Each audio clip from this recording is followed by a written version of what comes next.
Popka here, welcoming you back to another episode of Viridian Flashback. You know, as I've said before in my Evil Dead review, I'm a big fan of film, even more so than video games. So, of course, we all know when a game adaptation of a film comes out, it could be good, it could be bad. But I get especially nervous if it's based on one of my favorite directors. Today's case in point, John Carpenter. His films have always been successes, whether they be in Hollywood's eyes, his fans' eyes, or sometimes both. Me, I'm actually quite a big fan of Memoirs of an Invisible Man. See if you remember that one.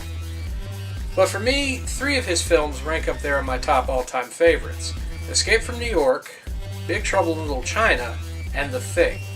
So imagine my surprise years ago when a game adaptation of The Thing came out. I was ecstatic, because I never got that Snake Plissken game that was supposed to come out years ago, and, well, you don't see any modern versions of a Jack Burton game, do you? Who? Jack Burton. Me. So today, we're going to take a look at The Thing on Xbox and see if it's worthy of your collection.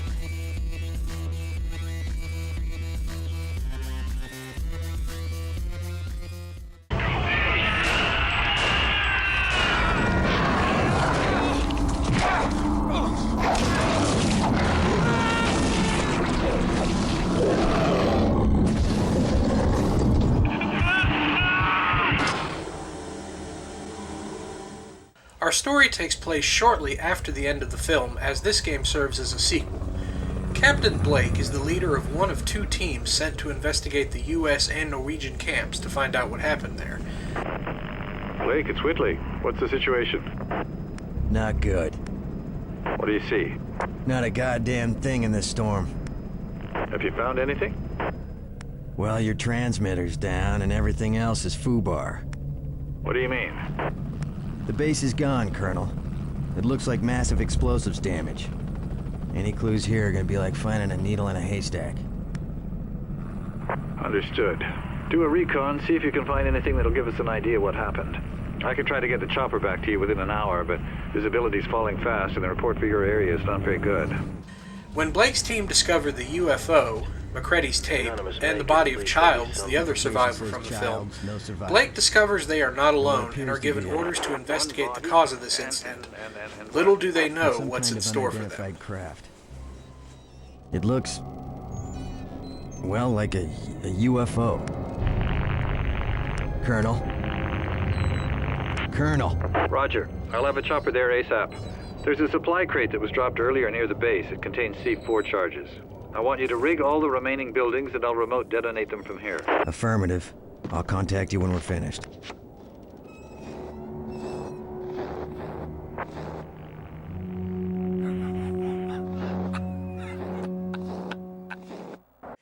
Surprisingly, the story's not too bad for a video game tie-in.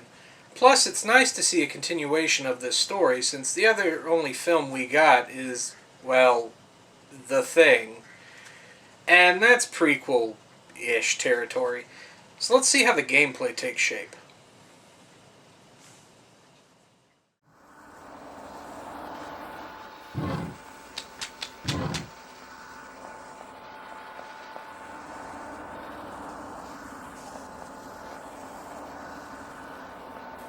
The Thing is a third-person horror game where you control Blake through the Arctic hell looking for survivors, eliminating the things, and escaping.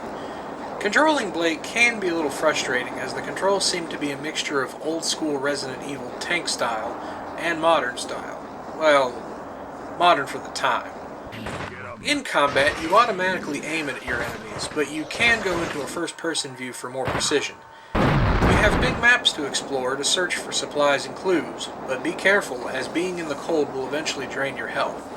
Thankfully, there are markers to help you find your way again. For weapons, Blake starts off with a submachine gun and some grenades. But along the way, you'll find pistols, rifles, shotguns, flamethrowers, and more, with flares, flashlights, and medkits for your tools. Speaking of fire, the flamethrower will be your savior in combat, as pumping things full of bullets will not kill them, just weaken them. So, just like in the movie, you must set them ablaze to finish the job.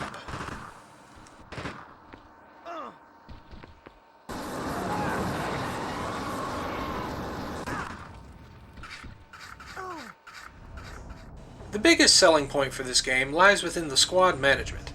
There are 3 types of team member that you come across that will join up with you. The soldier, who has more health and is suited for combat. The engineer, who repairs fuse boxes that you may not be able to activate doors, computers, and save points. And the medic, who heals you and the team and has unlimited medkits.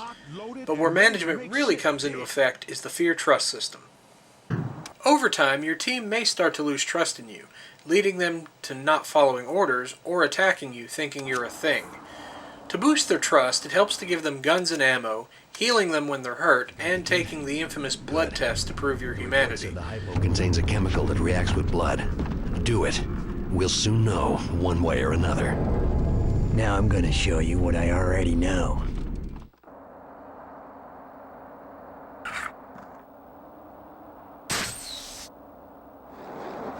Additionally, shooting at teammates and taking away their weapons will drain their trust. With fear, there are 3 levels: normal, scared, and crack up. When they reach crack up status, you must treat them soon, otherwise they can attack you and the others, commit suicide, or have a heart attack. Lastly, there's the infection aspect. When your squad comes in contact with a thing, there's a chance of infection, so you must be careful and use the blood test sparingly, or you could be in for a surprise.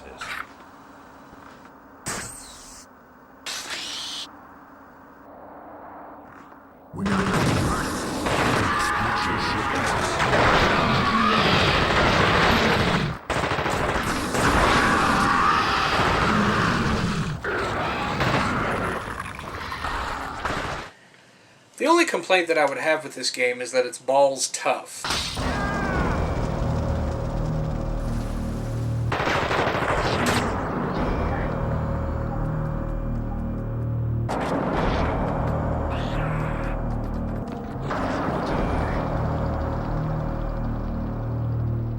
Gotta be fucking kidding. But then again, I've always had that problem when it comes to old school horror games. That's just me. But for someone who wants a challenge, this game's perfect. But let's see about the presentation, if it holds up just as good.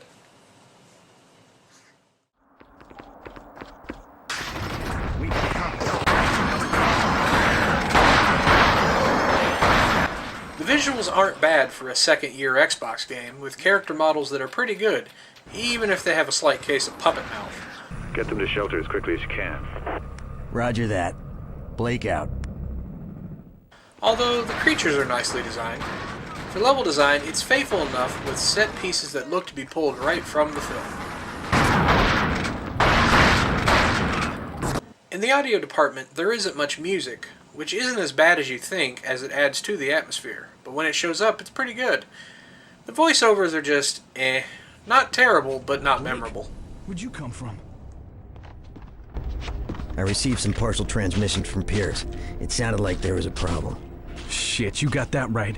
We got ambushed by these things. I don't know where they came from, man. Everybody lost it. The squad split up. Have you talked to Pierce? I got part of a radio message from him. He said he was at the north section of the base. He was talking some medical mumbo shit. He said he wanted to talk to the colonel. So that's the thing. Is it collection worthy? Well, yes and no. For fans of the film, as well as fans of older horror games, you're going to love it. But for newer players, you might find it a little bit aged. So my suggestion to you is try it first, see if you like it. On Amazon, excluding shipping, this game goes for about $32 new and 75 cents used. So if you can find it for a good deal, go for it. And of course, I'm not the only one who has a good opinion about this game. My buddy Avalanche Jared over at Avalanche Reviews also reviewed this game, as well as other wonderful horror titles, so you should give him a check out. I'll put the link in the description below. You know, the biggest shame of all was that this game actually did well enough to warrant a sequel, but sadly the development house closed down and the sequel was cancelled. Oh well, here's hoping for a Jack Cross game, right? Give me the cross. This cross. Yeah, I guess not. Well, as always, I'm the Dolly Popka, and if you want to play retro, try Going Green. I'll see you next time. Oh shit, I forgot to feed the dog.